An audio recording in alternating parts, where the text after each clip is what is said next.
Sir வணக்கம். வணக்கம் வணக்கம். இந்த ஜனநாயகன் படத்துக்கு இன்னும் சென்சார் கிடைக்காம இருக்கு. இன்னைக்கு கோர்ட்லயும் கேஸ்லாம் நடந்தது. தப்பு இவங்க மேலன்னு சொல்றாங்களே. ஜனநாயகன் டீம் தான் சரியா போய் கேட்கல, ப்ரொசீஜரை சரியா ஃபாலோ பண்ணல. ஜனநாயக டீம் போய் முறையாக கேட்கல, முறையாக ப்ரொடியூஸ் பண்ணுறது அது தவறான விஷயம். ப்ரொடியூஸருக்கு புதுசு கிடையாது, நடிகருக்கு புதுசு கிடையாது, இயக்குனருக்கு புதுசு கிடையாது, அந்த டீம் சினிமாவுக்கு புதுசு கிடையாது. அதெல்லாம் எல்லாமே முறையாகவே ஆல்ரெடி 4 மாதத்துக்கு முன்னாடியே முதல்ல 2026 டேட்டை ஃபிக்ஸ் பண்ணதே ஜனநாயக டீம் தான். 8 மாதத்துக்கு முன்னாடி போன வருஷமே ஏன்னா ஜூன் ஜூலையிலே ஓகே பண்ணிட்டாங்க. 2026 பொங்கல் தான் பண்ணிட்டாங்க. அப்படி டேட் அறிவிச்சு அவங்க எப்படி அதுக்கு உண்டான வேலை பார்க்காம இருப்பாங்க? அதெல்லாம் எல்லாம் பார்த்தாங்க, எல்லாம் செஞ்சாங்க. பட் அரசியல் அழுத்தம் வரும். மலேசியா ப்ரோக்ராம் வரைக்குமே அந்த படத்துக்கு உண்டான எதிர்ப்பு எதுவுமே வரல. அது வரைக்குமே ஃப்ரீயாக விட்டாங்க. ஸ்பீடாக போச்சு, புக்கிங் வரைக்கும், தேட்டர் வரைக்கும் எல்லாமே தான் வியாபார ரீதியாக நல்லா இருந்து, படத்துக்கு நல்ல ஒரு ஹைப் இருந்து. மலேசியா ப்ரோக்ராம் பண்ணதுக்கப்புறம் மலேசியா பொருளாதாரத்தை 100 மடங்கு ஏற்றினதுக்கப்புறம் விஜய் போயிட்டு தனி ஒரு மனிதனாக மலேசியாவில் அவ்வளோ பெரிய ஃபங்க்ஷன் பண்ணதுக்கப்புறம் அந்த தாகம் சென்ட்ரல் கவர்மெண்ட்டால் தாங்க முடியல. அதுக்கு சென்சார் போர்டு ஒன்று கையில் எடுத்துட்டாங்க. அவங்க சென்சார் போர்டு இவ்வளோ அழுத்தம் கொடுத்தது கிடையாது. வருஷமாக என்னுடைய 40 வருஷம் எக்ஸ்பீரியன்ஸில் அந்த காலத்து வரைக்கும் சென்சார் போர்டு கொடுப்பாங்க. உங்களுக்கு தேவையான நீங்கள் எடுத்துகிட்டு படத்தை கூட கொடுத்துருவாங்க. நாங்களும் ஓகேன்னு சொல்லிட்டு எங்கள் சர்டிஃபிகேட் யூ வேணுமா, ஏ வேணுமா, யூஏ வேணுமா முடிவு பண்ணுறது ப்ரொடியூசர் டீம் தான். நாங்கள் இது கேட்டால் அவங்க கட் பண்ணிட்டு கொடுப்பாங்க. இப்போ நானே படம் எடுத்துருக்கேன். கடைசி ஒரு 4-5 எடுத்து யாஷி ஆனந்தோடைய கிளாமர் வருது. அது வச்சாக யூஏ நாங்கள், அது வைக்கலாக ஏன் நாங்கள், அது வச்சாக்க ஏ சர்டிஃபிகேட் நாங்கள், அதை எடுத்துட்டாங்க யூஏ நாங்கள். ஏன் டேரக்ட் யூஏனோடனே யூஏ கொடுத்துட்டாங்க. அதை கிளாமர் எடுத்தாச்சு. அதே படம் போகல. யாசிக்கான தான் கிளாமர். அதே மாதிரி ஜனநாயகம் படத்தை பொறுத்த வரைக்கும் அரசியல் வாசனை இருக்குது, அரசியல் அழுத்தம் இருக்குது. சினிமாவும் அரசியலும் காலங்காலமாக உள்ளது தான், புதுசாலாம் ஒன்றும் கிடையாது. ஆனால் இந்த படத்தை அந்த மலேசியா ப்ரோக்ராம் அப்புறம் விஜயை வளரக்கூடாது, விஜய் கட்சி வளரக்கூடாது, விஜய் நாட்டில் ஒரு ஃபோக்கஸ் ஆகக்கூடாதுக்காக இவங்க சென்சார் போர்டு, சென்ட்ரல் கவர்மெண்ட்டும் ஸ்டேட் கவர்மெண்ட்டும் அந்த ஆயுதத்தை கையில் எடுத்துகிட்டு இந்த படத்தை எப்படியாவது தடை போடணும் அப்படின்னு சொல்லி இவங்க எடுத்து ஆயுதம். இதெல்லாம் கற்பனையில் சொல்கிறீங்கன்றாங்க. கற்பனையில் சொல்லி உலகத்துக்கே தெரியுது. என்ன கற்பனை கதையை எழுதுகிறோம், கற்பனை கதை எழுதுவோம். இது நடைமுறையில் உள்ள ப்ரெஸ்ஸு, பேப்பருக்கு இப்போ எல்லாமே தெரியும். இது எப்படி கற்பனையில் எப்படி எழுதுது? இது சென்சார் போர்டு அழுத்தத்தை இப்போ படத்தை நிப்பாட்டு சென்சார் போர்டு அழுத்தம். சென்சார் போர்டு எங்கே இருக்குது? மத்திய அரசு இருக்குது. மத்திய அரசு தான் சென்சார் போர்டுடைய கமிட்டி. வேற எந்த படத்துக்கும் சென்சார் பிரச்சனையே வர்றது இல்லையா? எல்லா படத்துக்கும் வருது. ஆனால் எல்லா படத்தை ஹீரோக்களும் இந்த இமேஜில் இல்லைல்ல உங்களுக்கு. விஜய் மட்டும்தான் இப்போ இவ்வளோ பெரிய இமேஜ் வராரு, இவ்வளோ பெரிய இது பண்ணுறாரு. விஜய் படம் ஒவ்வொரு தலைவா படம் நாங்கள் பண்ணோம். அதில் சென்சார் ப்ராப்ளமே கிடையாது. அது மத்திய அரசு, இது மாநில அரசு ப்ராப்ளம். அம்மா தலையிட்டு டைம் டு லீடு, அதே மாதிரி தளபதி சாங்கு, அதனால் இந்த இதெல்லாம் தூக்கு படத்தில் அப்படி அவங்க அழுத்தம் கொடுத்தனால அந்த படத்தை எங்கள் ரிலீஸ் டேட்டை தள்ளினாங்க. புரியுங்க? ஆனால் அந்த படமும் சரியாக பெரிய ஹிட் ஆகிருக்கு. அதுக்கப்புறம் விஜய் 6-7 படம் வந்துச்சு. எந்த படம் சென்சார் ப்ராப்ளம் வரலையே. Release problem, producer problem, director problem, distributor problem வரும். பட் இந்த ஒரு படத்தை பொறுத்தா அந்த ப்ராப்ளம் கிடையாது. ஆனால் முழுக்க என்ன ப்ராப்ளம்? மத்திய அரசு, மாநில அரசு படம் பார்த்து அரசியல் திருப்பி இருக்குது. விஜய் வந்தால் வேறு லெவல் வந்துடும். அப்படி மலேசியாவோட ப்ராப்ளம் இவ்வளோ பெரிய களை கட்டுச்சு. இப்போ தலைவாவுக்கு ஒரு பிரச்சனை வந்தது, அதே மாதிரி பிரச்சனை தான் இந்த படத்துக்குமா? தலைவாவுக்கு வந்த பிரச்சனை அது மத்திய மாநில அரசோடைய ப்ராப்ளம் இல்லை, கவர்மெண்ட், ஸ்டேட்டு, சென்ட்ரல். ஆனால் பிரச்சனை ஒன்று தானே. விஜய் தான் பிரச்சனையா? விஜய் பிரச்சனை. ஆமாம், விஜய் தான் பிரச்சனை. அதில் அவன் ஃபாதர் பிரச்சனை. தலைவா படத்தில் ஃபாதர் ப்ராப்ளம். ஏன் அவருக்கும் அந்த படத்துக்கு என்ன சம்பந்தம்? ப்ரொடியூசர் தலைவர் அவர். சரி. அப்பா அம்மா தலைவராக சிஎம்மாக இருக்கிறாங்க. அப்போ என்ன பண்ணு, உங்கள் பையன் இந்த மாதிரி படம் பண்ணால், இந்த மாதிரி டைலாக் வைக்கிது, சாங் வைக்கிது, இவர் என்னுடைய பையனை வச்சு தான் இந்த ஆட்சி இந்த வாட்டி வந்தது அப்படின்னு சொல்லி இவர் அழுத்தம், கவுன்சிலர் இருந்து அழுத்தம் கொடுத்து வெளியே சொன்னதுனால அந்த அம்மா கோவப்பட்டு, சரி இப்போ நம்மளால் தான் பையனால தான் நமக்கு ஆட்சி வந்தது அப்படின்னு சொல்லி அந்த அம்மா படத்தை நிப்பாட்டு ஆசைப்படுது. எஸ்ஏசி மேலே இருக்க கோவத்தில் அந்த அம்மா அழுத்தம் கொடுத்து அந்த படத்தை நிப்பாட்டுச்சு. தேட்டர் கொடுக்காம, வியாபாரம் பண்ண விடாமல், ரிலீஸ் பண்ண விடாமல் அழுத்தம் கொடுத்து 10-15 நாள் தள்ளி போட்டு அந்த அம்மா. விஜயோட அரசியல் அவ்வளோதான். நான் இதோட அரசு இப்போ தாங்க ஆரம்பிக்குது. இன்னும் அரசியல் ஆரம்பிக்கல. இதுக்கப்புறம் தான் வேறு லெவல் அரசு என்ன பண்ணுவாரு அப்படின்னு கேட்குறாங்க. என்ன பண்ணுவாரோ அவர் என்ன பண்ணுவா பொறுத்து பாருங்க. தலைவா படத்துக்கு பண்ணாரு, பார்க்கலையா? நாங்கள் தலைவா படத்துக்கு என்ன பண்ணாரு? எல்லாரும் இப்படி சொல்றாங்களே, கையை கட்டிட்டு பேசினாருன்னு. யார்கிட்ட? அன்னைக்கு வீடியோ போட்டாரே சார். யார்கிட்ட போய் கையை கட்டி பேசாரு? புரட்சி தலைமை அம்மா, அவங்களுடைய திட்டங்கள் எல்லாமே நல்லா இருந்தது. எப்போ இது? தலைவா பட பிரச்சனைக்கு தலைவர் பட பிரச்சனை விஜய் வந்து போகவே இல்லை. அது தெரியுமா முதல்ல? வீடியோ போட்டாரு சார், கையை Video கட்டிட்டு வீடியோ போட்டாருன்றாங்க. கையை கட்டி வீட்டில் போடுறது ஒரு முதலமைச்சர் மரியாதை கொடுத்து அவர் வந்து பதிவு பண்ண நல்லது, நீங்கள் பாட்டு நல்லது, தள்ளி போட்டு நல்லது அப்படின்னு. அதனால விஜய் வந்து வளர்ச்சி கம்மியாகி அந்த மாதிரி தான் இல்லை. இப்போ பயந்துட்டாருன்னாங்க, அன்னைக்கே பேசல. அவர் ஏங்க சரண்டர் ஆயிட்டாருன்னாங்க அன்னைக்கே. சரண்டர்லாம் ஆக மாட்டார். சரண்டர் ஆகிற ஆள்லாம் கிடையாது அவர். விஜய் வந்து சரண்டர் ஆகிட்டு வெளியெல்லாம் சொல்லுவார். விஜய் சரண்டர் ஆகலாம் கிடையாது. விஜய் திருட்டு பையனா இல்லை ஃப்ராடு பையனா இல்லை வந்து மதிக்க தெரியாத விஜயோட வளர்ச்சியை தடை போட்டு தடுக்க முயற்சி பண்ணுறது எல்லாமே காணாம போயிட்டாங்க. எனக்கு டெய்லி பேப்பர் படிக்கிறீங்கல்ல, பேப்பர் பாக்குறீங்கல்ல, எங்கேயாவது விஜய் இந்த கவர்மெண்ட்டை எதிர்த்து பேசி பாத்தீங்களா? இந்த பிரச்சனைக்கு யாரு காரணம்னு நீங்க சொல்றீங்களோ அவங்கள ஏதாவது பேசியிருக்காரா விஜய்? விஜய் பேசுறாலும் கவர்மெண்ட் ஒழுங்கு இல்லையா? அரசாங்கம் இல்ல சார், அவங்கதான் இந்த படத்தை தடுக்கிறாங்கன்னு சொல்றீங்க. அத அப்ப ஓப்பனா நீங்க பேசணும்ல. ஓப்பனா பேசக்கூடாதுங்க. அதாவது உலகத்துக்கே தெரியும் போது நம்ம என்ன ஓப்பனா பேச போறோம்? இப்போ கரூர் மேட்ரு யாரு பிரச்சனை? விஜயா பேசுற விஜய் கிடையாது. சொன்னார்ல அன்னைக்கு என்னன்னு, சிஎம் சார் நான் ஒன்னு ஆபீஸ்ல இருப்பேன் இல்ல என் வீட்டுல இருப்பேன், என்ன வேணாலும் பண்ணீங்க அப்படின்னு அன்னைக்கு பேசினார்ல. அது மாதிரி இப்ப பேச சொல்லுங்க. மோடி சார் நான் ஒன்னு பனையூர்ல இருப்பேன் இல்ல பட்டினப்பாக்கத்துல இருப்பேன், அது உடனே இல்ல, அவர் உடனே பேசலையாது. அந்த சிஎம் சார் சொன்னது உடனே போல அறிக்கை 4 நாள் கழிச்சு தான் போட்ட அறிக்கை. இந்த பிரச்சனை ஆரம்பிச்சு எத்தனை நாள் ஆகுது? எந்த பிரச்சனை ஆரம்பிச்சு? படம் 9ஆம் தேதி ரிலீஸ் ஆக வேண்டிய படம் இன்னைக்கு என்ன டேட்? 20ஆம் தேதி ஆயிடுச்சு. ஒரு விஷயம் கிடையாது. அந்த மேட்ரு வந்து மக்கள் பிரச்சனை, கரூர் மேட்ரு. இது வந்து அவரு பிரச்சனை, மக்கள் பிரச்சனை கிடையாது. அவரு பிரச்சனை வந்து முதல்ல எல்லாம் ஆராய்ஞ்சு பார்த்துட்டு அதுக்கப்புறம் தான் வந்து அறிக்கை கொடுப்பாரு. அது அறிக்கை கொடுக்க டைம் இருக்கு, ஒன்றும் பிரச்சனை இல்லை. ஏன் சார் இவர் பிரச்சனைக்கு ராகுல் காந்தில இருந்து முதலமைச்சர் ஸ்டாலின் வரைக்கும் பேசுறாங்க, இவர் பேச மாட்டாருன்னா எப்படி சார்? அவங்கெல்லாம் வந்து அரசியலுக்கு வந்து பழந்தின்னு கொட்ட போட்டாங்க. இப்போ அரசியல் நடத்த தெரியல, அதனால இவர்கிட்ட வந்து புதுசு அரசியல் வர்ற இவர் வந்து அரசியல் ஆசான். இவர் யாரு? விஜய். அது நிறைய பேர் தெரியாது. ராகுல் காந்தி எங்கன்னா இப்போ ஜெயிக்க தான் 4 வருஷமா 4 வாட்டி ஏன் ஜெயிக்க தோத்துனே இருக்காரு? ராகுல் காந்தி என்ன அரசியல் தெரியும்? ஸ்டாலின் என்ன அரசியல் தெரியும்? ஸ்டாலின் அமுக்கு தான் தெரியும், எல்லாத்தையும் அரசியல் நடத்த தெரியாது. அவங்க அப்பா அரசியல் நடத்தினார், அவங்க அப்பா என்ன நடத்தினாரு, எல்லாத்தையும் ஃபேஸ் பண்ணி நடத்தினாரு. கடைசி வரை சாகுற நல்லா ஆட்சி மக்களை சந்தோஷப்படுத்தி பண்ணார். ஆனால் இவர் 4 வருஷம் ஆட்சியில் வந்து ஒரு வழிபட்டார். எடப்பாடி இதை பார்க்கும்போது சூப்பர். 4 வருஷம் எடப்பாடி ஆட்சியில் ஒரு வெட்டு குத்து கொலை கற்பழிப்பு அதுக்கப்புறம் வந்து இது நம்ம கஞ்சா போதை எதுவுமே கிடையாது. எடப்பாடி ஆட்சியிலையும் தானே சார் விஜய் படத்துக்கு சர்க்கார் கட் அவுட்லாம் உடைச்சாங்கல்ல காசி தியேட்டர்ல, ஞாபகம் இல்லையா? கட் அவுட் உடைச்சிட்டு வந்து அது வேற ஒரு கான்ட்ரவர்சி, அரசியல் கான்ட்ரவர்சி கிடையாது.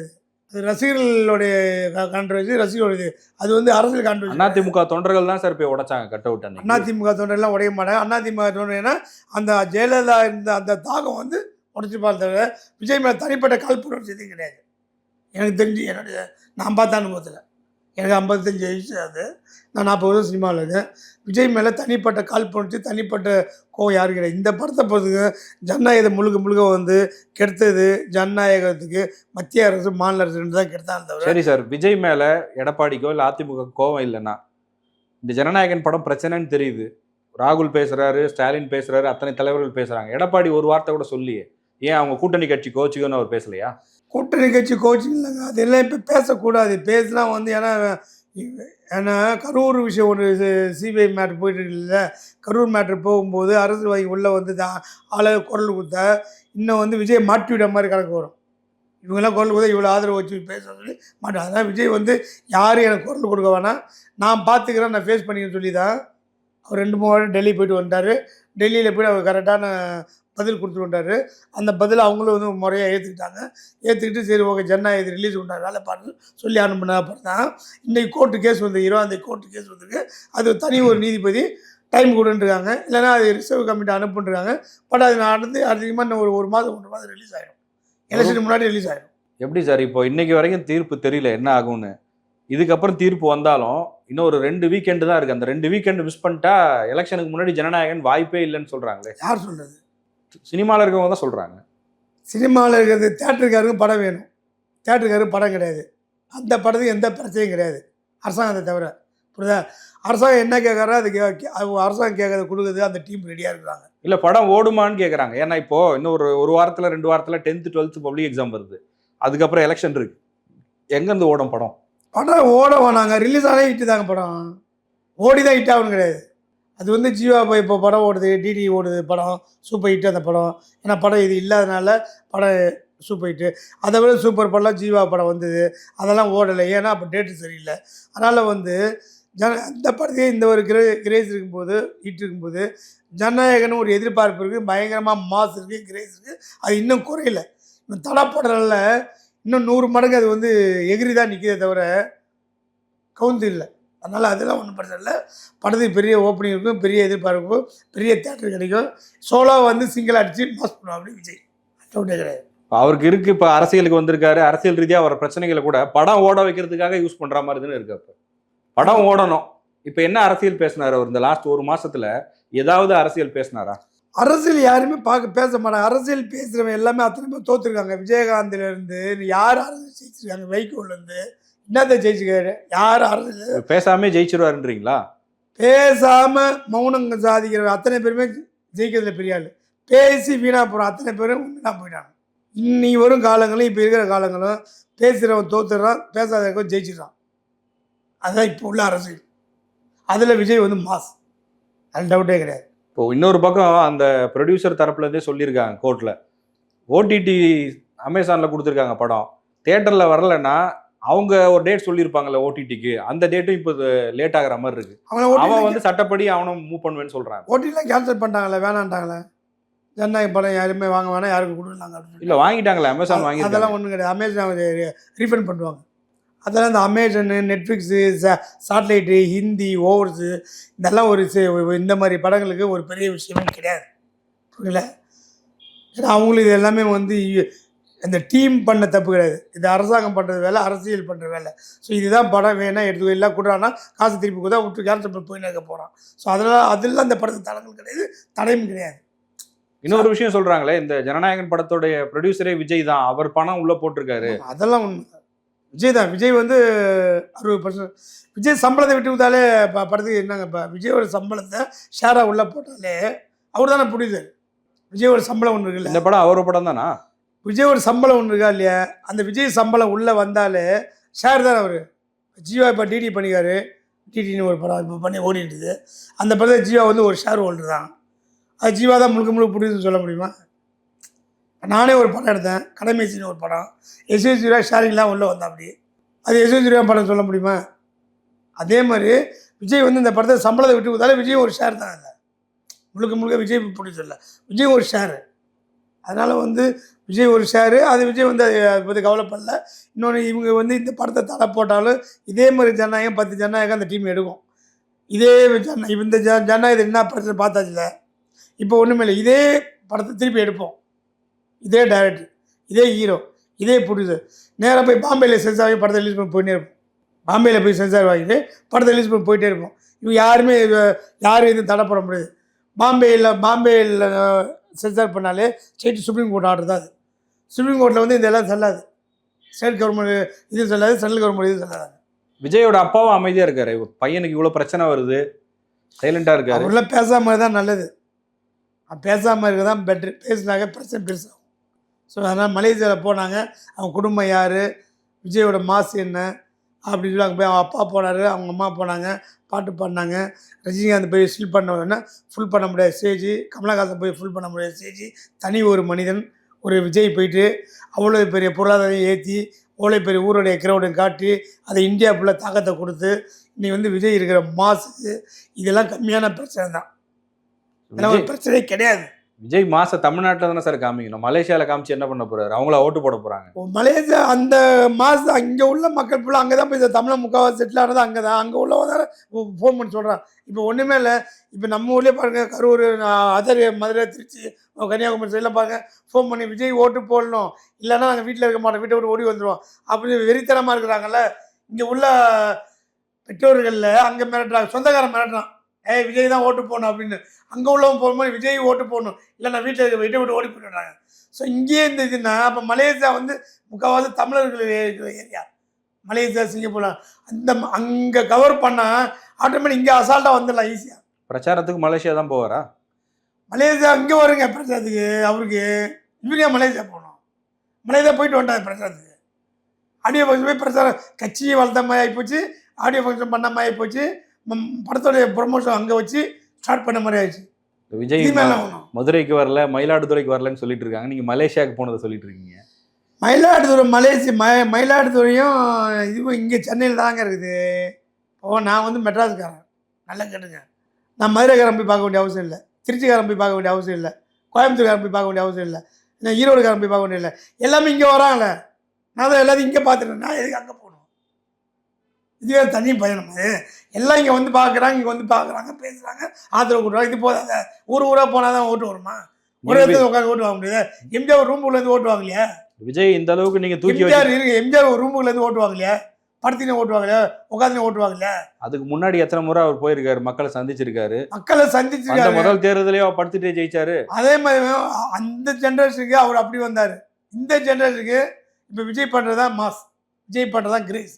விஜய் தான் ஜனநாயகம் அடுத்து, தமிழ்நாட்டு ஜனநாயகம் விஜய். நீங்க இவ்வளவு தூக்கி வச்சு பேசுறீங்க விஜய. தூக்கி வச்சு பேசல. சினிமால வேற யாரும் வாயை திறக்கலையே விஜய்க்காக. வாயே திறக்கலையே சார். விஜய்க்கு இவ்வளவு பிரச்சனை. இந்த சினிமால தானே 33 வருஷமா இருந்தாரு. ஒரு வாய்ஸ் வரலையே விஜய்க்கு ஆதரவா. எல்லாருமே கடன் வாங்கி வச்சு சுற்றிட்டு இருக்காங்க. கடகாரனுக்கு பயந்து ஓடுறாங்க எல்லா நடிகர்களும். எந்த நடிகை இருக்காங்க? அஜித்தும் அங்கே போய் அஜித்தும் உச்சம், சுயநலத்துக்கு உச்சம். அவன் பாட்டு வேலையை விட்டு அவன் பாட்டு போய் கார் வச்சு போய் சம்பாரிச்சது ஃபுல்லாக சினிமாவில் மாசு சம்பாரிச்சு. அதான் இந்த பைத்தியக்கார மக்கள் என்னன்னா சம்பாரிச்சு அவனை போய் அங்கே செட்டில் பண்ணிட்டு அவன் கார் ரேஜ் அந்த ரேஜ் போயிட்டு இருக்கா. அப்படி இப்படிதான் விஜய் வந்து என்னன்னா சினிமாவில் சம்பாதிக்கவே இல்லை. புகழையும் மக்களுடைய மனசையும் புரிஞ்சு வச்சு சென்னையிலே வீடு வாங்கி சென்னையிலேயே செட்டில் ஆகி மக்களுக்கு வந்து நல்லது பண்ணணும்னு நினச்சி தான் அவர் அரசியலே வராரு. இவ்வளோ பெரிய வருமானத்தை விட்டுட்டு நாட்டை காப்பாற்றணும், அந்த பக்கம் சரியில்லை இந்த பக்கம் சரியில்லை அங்கேயும் சரியில்லை, சரி நம்ம வந்தால் ஒரு பொதுநலமாக மக்களுக்கு பொதுநலவாதியாக இருந்து மக்களுக்கு நல்லது செய்யலாம் தான் விஜய் வரா.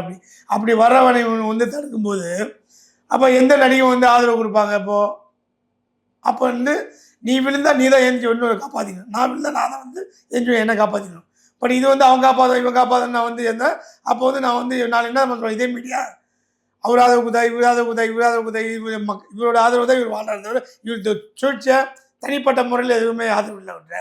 அப்போ இவர் பயந்தாமல் தானே இப்படி கேட்பீங்களா நீங்கள் இப்படி சொல்கிறீங்க. ஆனால் வேற மாதிரி சொல்கிறாங்க வெளியில். என்னன்னு மற்ற நடிகர்களுக்கோ தயாரிப்பாளர்களுக்கோ சினிமாக்காரங்களுக்கு பிரச்சனை வந்தப்போ விஜய் வாயை திறக்கலைங்க. அப்புறம் இவருக்கு பிரச்சனை வந்தால் எப்படி வாயை திறப்பாங்க? இல்லை மற்ற சினிமாக்காரன் எதுக்கு அது என்னென்னா சங்கம் சரியில்லை, சங்கம் ஒற்றுமை. ராமநாராயணன் என்னைக்கு சினிமாவுக்குள்ளே வந்தாரோ கேஆர்ஜி இருக்கும்போது சினிமா ஆரோக்கியமாக இருந்தது, பிரமாதமான சினிமா. கேஆர்ஜி இருக்கும்போது சிந்தாமணி மொழி இருக்கும்போது அருமையான சினிமா. அன்றைக்கி சினிமா வந்து என்னன்னா வேறு, அரசியல் வேறு. சினிமாக்காரனை பார்த்தா அரசியல் 100 அடி தள்ளி ஓடுவான், திருச்சி ஓடுவாங்க. ஆனால் இந்த ராமநாயணன் ஒரு ஆளை கொண்டாடு உள்ளே உட்கார வச்சு சினிமாவை நாசம் பண்ணி சினிமா சீரழிஞ்சு போனதுக்கு ராமநாயணன். அதனால் வந்து என்னென்னா சினிமாவை அரசியல் ஒன்றா கொண்டாந்து உள்ளே விட்டு இன்றைக்கி வந்து அரசியல்வாதி ஃபுல்லாக சினிமாக்குள்ள வந்துட்டாங்க. வந்து இன்றைக்கி சினிமா பழி வாங்குற நோக்கில் போயிட்டுருக்கு. அதனால் வந்து என்னென்னா சங்கம் எந்த சங்கம் நடிகர் சங்கம் செயல்படல, தயாரிப்பாளர் சங்கம் செயல்படல, பெப்சி செயல்படல, இந்த பக்கம் வந்து சேம்பர்ஸ் செயல்படல. ஸோ செயல்பட சினிமாக்காரனை செயல்பட அரசியல்வாதி யாரும் விடலை. விடாதனால தான் இன்றைக்கி சினிமாக்காரன் ஃபுல்லாக அரசியலுக்கு போகிற காரணமே. இல்லைன்னா அரசியல் பார்த்து சினிமாக்காரன் பார்த்து அரசியல் என்னையும் பயந்தான் இருக்கும். சினிமாக்காரன் பயப்பட மாட்டான், புரியுங்களா? ஆனால் இன்றைக்கி பார்த்தா அரசியலை பார்த்து சினிமாக்காரனை பார்த்து அரசியல்வாதி ஏறி மிதிக்கிறான். அதனால் வந்து என்னென்னா அவன் பயம், நமக்கு என்ன பாதிப்புமா நமக்கு என்ன பாதிப்புமா அப்படின்னு. அதனால் வந்து யாரும் பேச பார்க்குறேன். பட் அது அவர் விஜய் விரும்பலை. சினிமாக்காரங்க எல்லாம் பெரும்பாலும் திமுக ஆதரவில் தான் இருக்க மாதிரி தெரியுது. திமுக மேடைகளில் நிறைய நடிகர்களை பார்க்க முடியுது. உச்ச நட்சத்திரங்கள்ல இருந்து இன்னைக்கு புதுசாக வந்த நடிகர்கள் வரைக்கும் எல்லாம் அங்கே தானே இருக்காங்க. நம்ம திமுகவில் பேச்சாளர்கள் யாருமே இல்லை. பேச்சாளர்கள் எல்லாமே வயசாகி போச்சு, எல்லாம் உடம்பு சரியில்லாமல் இருக்காங்க. திமுகவில் பழைய ஆளுங்க யாருமே இல்லையே. அப்போ சினிமாக்காரனை வச்சு மாசுகீஸ் காட்டி திருப்பி ஆட்சியை நிலைநாட்டணும், ஆட்சியில் உட்காரணும், திருப்பி ஆட்சியை பிடிக்கணும் அப்படின்னு நினைக்கிறாங்க. ஆனால் அங்கே போனால் அத்தனை சினிமாக்காரன் ரோட்டில் தான் நிற்கிறான். இவனும் வாழலையே, வடிவெளி வீணாக போயிட்டான்.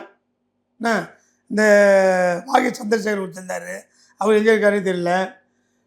இப்படிதான் இப்போ விஜய் சேதுபதி இப்போ புதுசாக போயிருக்கா. அப்படி நான் டேட் சொல்லல. அவரெல்லாம் வந்து இங்கே விட்டு ஃபீல்ட் அவுட் ஆகி தான் அங்கே போகிறாரு. சரி, திமுக ஆதரவு கொடுக்குறது, திமுக சப்போர்ட் பண்ணுற எந்த ஒரு நடிகர்னு சினிமாவில் ஸ்டாண்டர்டாக கிடையாது. இந்த கமலஹாசன் ஒருத்தர் போனார், மான மரியாதையாக அந்த ஒரு கமலஹாசன் ஒரு எம்பி சீட்டுக்காக போய் அடமானம் வச்சார். நீ கமலஹாசன் எங்கே இருக்காருன்னு தெரியல. சினிமாவிலே இல்லை, சினிமாவில் ஏற்றுக்கவே இல்லை, சினிமா தூக்கி துரத்து விட்டு இல்லை. 10 படம் ஆரம்பித்தார், எல்லா படத்தையும் ட்ராப் பண்ணிட்டார். ஒரே ஒரு அமரனி விக்ரம் ரிலீஸ் பண்ணிட்டு இப்போ சும்மா ஒதுக்கியிருக்காரு. இப்போ ரஜினிகாந்த் போய் உதவிக்கிறாரு.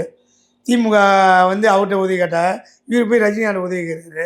அப்போ திமுக போகிற எல்லாமே ஒரு திருவோடு தான் எழுந்துறாங்க.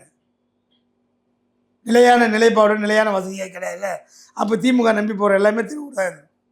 விஜய் நாளைக்கு போய் வேற ஒரு கட்சியோட கூட்டணி வைக்க மாட்டாருன்னு தைரியமா சொல்றீங்களா நீங்க? கூட்டணி வைக்காது அந்த நேரத்து சூழ்நிலையை பொறுத்து. அதுதான் நீங்கள் பிஜேபி இன்றைக்கி வந்து நீங்கள் இந்த சென்ட்ரல் கவர்மெண்ட் வந்து அவர் அழுத்தம் கொடுக்க காரணமே எனக்கு சப்போர்ட் பண்ணு, கூட்டணி கொடு. இல்லைன்னா சென்ட்ரல் கவர்மெண்ட்டுக்கு விஜய்க்கு சம்மந்தம் கிடையாது, சென்சார் போர்டுக்கு விஜய்க்கு சம்மந்தம் கிடையாது. இன்னொன்று வந்து என்னென்னா, சென்சார் போர்டு எந்த படத்துக்கு எந்த காலத்துக்கு இந்த மாதிரி ஒரு அழுத்தம் கொடுத்தே கிடையாது. ஒன்று என்ன கட் பண்ணி எடுத்துங்க, ஃபுட்டேஜை கொடுங்க, ரிலீஸ் டேட் அனௌன்ஸ் பண்ணியாச்சு. இதுதான். இன்னொரு என்ன இப்போ சொல்கிறாங்க, யாரை கேட்டு டேட்டு போட்டுன்னு கேட்குறாங்க. யாரை கேட்டு டேட்டு போட்டிங்க அப்படின்னு வந்து ஜட்ஜி கேட்குறாரு. டேட்டு போடும்போது அப்போ அந்த ஜட்ஜி எங்கே போனாங்க? இவ்வளோ காலம் இப்போ பரவசதி டேட்டு போட்டாங்க, சென்சார் படம் தான் டேட் போட்டாங்களா? டிடி டேட்டு போட்டாங்க. எந்த படத்தை இப்போ 25 வருஷம் முன்னாடி சென்சார் பண்ணுறது டேட்டு போடணும் இல்லையா? டேட்டு போடுறதுக்கு முன்னாடியே நோட்டீஸ் அனுப்புவாங்க, சென்சாரே பண்ணல எப்படி டேட் போடுங்க அப்படின்னு அந்த படத்தை பெண்டிங் போட்டுருவாங்க. ஆனால் இவங்க என்னென்னா டேட்டு போட்டது 8 மாதத்துக்கு முன்னாடி போட்டாங்க. புரியுதா? பரவசதி போட்டான், அவன் எப்படி டேட்டு போடுறாங்க? அவனே சென்சார் பண்ண டேட்டு போட்டான், இவனும் சென்சார் பண்ண டேட்டு போட்டான். இவங்க கோர்ட்டில் கேட்குறதுனா, எங்கள் சென்சார் பண்ணி எப்படி நீங்கள் வந்து டேட் போட்டிங்கன்னா, சென்சார் பண்ண டேட்டு போட்டால் சென்சார் கொடுத்துருவீங்க நம்பிக்கையில் தான் போடுறது காலங்காலமாக. இது வந்து சென்சாருக்கும் டேட்டு போடுறது சம்மந்தமே கிடையாது. இது மத்திய அரசு மாநில அரசு அழுத்தம் கொடுக்குறதுனால தான் அந்த படத்தை வந்து இன்றைக்கி இந்த கேள்வியெல்லாம் கொஸ்டின்லாம் உள்ளே வருது. கரூர் மேட்ரு வந்து விஜய் வந்து ஆலோசனை கொலை பண்ணார், விஜய் வந்து இது பண்ணார், போலீஸ் பர்மிஷன். இப்போ நானே ஒரு ஷூட்டிங் பண்ணுறேன், பக்கத்தில் எழுதி தரேன், ஷூட்டிங் பண்ணணும், போலீஸ் வந்து எழுதி தரேன், இந்த தெருவில் பண்ணாங்க பக்கத்து தெருவில் பண்ணுங்கன்றாங்க. இல்லைங்க இந்த தெரு தான் பண்ணி ஆகணும், எனக்கு இதாக வசதியாக இருக்குன்னு நான் சொல்கிறேன். ஸ்டேஷனில் போய்ட்டு இல்லை இந்த இது டிராஃபிக்கை பக்கத்தில் போகணுன்னு, பக்கத்தில் பார்த்து ரோடே கிடையாது, அங்கே பண்ணுன்றாங்க. அப்போ கட்டிங் கொடுத்தானா அது ஸ்டேஷனுக்கு? அப்போ நைட் ஷூட்டிங் பர்மிஷன் பகலில் பண்ணுன்றாங்க. நைட் ஷூட்டிங் பர்மிஷன் வாங்க, டெய்லியில் பண்ணிங்க, அப்போ தான் பர்மிஷன் இருக்குன்றாங்க. இதுதான் ஸ்டேஷனே சொல்கிறாங்க. அந்த மாதிரி விஜய் கொடுத்த தெரு வேறு, இவங்க கொடுத்த தெரு வேறு. இந்த தெரு வளைஞ்சு போது இவங்களுக்கு முன்னாடி போய் பார்த்துருக்காங்க, பார்த்தாலும் கூட்டம் வராதுறாங்க. இதெல்லாம் ஒரு காரணம் காட்டி விஜய் தான் சாவுக்கு காரணம். இதை வச்சு சென்ட்ரல் கவர்மெண்ட் இது மாநில அரசு மத்திய அரசு வந்து அவர் அழுத்தம் கொடுக்குது. எந்த விதி நியாயம்? அதுக்கு ஜனநாயகத்தை லாக் பண்ணுறது எந்த விதி நியாயம்? அது விஜயோட புகழை கெடுக்கலாம் பார்த்தா எப்படி கெடுக்க முடியும்? அதெல்லாம் கெடுக்க முடியாது. சூரியனையோ சந்திரனை கையை வச்சு மறைக்க முடியுமா? அது மேலே அதை விட உயர்வானது பவர்ஃபுல் தான். அது விஜயோட வளர்ச்சி. டிஎம்கே சொல்கிறீங்களா? திமுகவை சொல்லலை, பொதுவாகவே சொல்கிறேன். சந்திரன் சூரியனை அவங்க வச்சுட்டு அதிகமாக சூரியன் அவங்களுக்கு சொந்தமாகிடுமா? சூரியன் இப்போ இல்லைனா கூட சூரியன் இருக்குல்ல. காலங்காலமாக சூரியன் வந்து உலகம் தோன்ற காலத்தில் சூரியன் வந்தது. சூரியன் இடையில தானே வந்தது. நான் 60 வருஷம் முன்னாடி 50 வருஷம் முன்னாடி. திமுக சொல்லலைங்க, நான் பொதுவாகவே சொல்கிறேன். அதேமாதிரி விஜயோட வளர்ச்சி கெடுத்துடலாம், விஜயோட இதை அமைக்கிடலாம், விஜயோட வாழ்வாதாரத்தை காலி பண்ணலாம் அப்படின்னு அதெல்லாம் முடியாது. அது கடவுளால் விதிக்கப்பட்ட ஒரு விதி. விஜயை பொறுத்தவரைக்கும் விஜய் வந்து நல்லது செய்வார், பண்ணுறதுக்காக வந்திருக்காரு. ஜனநாயக நிலைமை நிப்பாட்டுவார், ஜனநாயகத்தை ரிலீஸ் பண்ணுவார், ஜனநாயகம் மிகப்பெரிய சக்ஸஸ் ஆகும். அது எந்த விதத்துலையும் டவுட்டு கிடையாது. அதை யாரும் தடுக்க முடியாது. எந்த கவர்மெண்ட் வந்தாலும், எந்த அரசியல் ஆசாரம் வந்தாலும். என்ன ஒன்று அது என்னன்னா, இந்த அரசியல் வந்து இந்த மத்திய அரசு மாநில என்ன பண்ணுறாங்கன்னா, ஒருத்தனை போட்டு அமுக்கிடலாம், சரண்டர் பண்ணிடலாம், சரண்டர் வர வைக்கலாம். இதுதான் ஜெயலலிதா தூக்கி ஒதுக்கி வச்சு அதுக்கு ஆட்சி நடக்குது. அந்தம்மா பண்ண ஒரு தப்பு என்னன்னா, கவர்மெண்ட்டு டாஸ்மார்க்கை கவர்மெண்ட்டு தான் அந்தம்மா தப்பு. அதை எடுக்காமல் இருந்தாங்கன்னா அந்தம்மா இன்னும் 100 வருஷம் வாழ்ந்துருப்பாங்க. எம்ஜிஆர் மக்களுக்காக பாடுபட்டார். இந்த அம்மா வேற ஒரு குடும்பத்துக்காக பாடுபட்டு வீணாக போச்சு ஜெயலலிதா. இதுதான் அந்த அம்மாவோட நிலைப்பாடு, எம்ஜிஆர் நிலைப்பாடு. கலைஞர் தேதி 4 வருஷம் கூட ஆகலை, மறந்துட்டாங்க. எம்ஜிஆர் தேதி 40 வருஷம் ஆகுது. இன்றைக்கி பார்த்தா இந்த நினைவு தினத்துக்கு பிறந்த நாளுக்கு ஃபோட்டோ வச்சு மூளை கொண்டாடுறாங்க. மக்கள் மனதில் மாவீர தலைவராக வாழ்ந்துருக்குது எம்ஜிஆர். அந்த இடத்த விஜய் பிடிப்பார், அது டவுட்டே கிடையாது. என் எக்ஸ்பீரியன்ஸில். நன்றி சார்.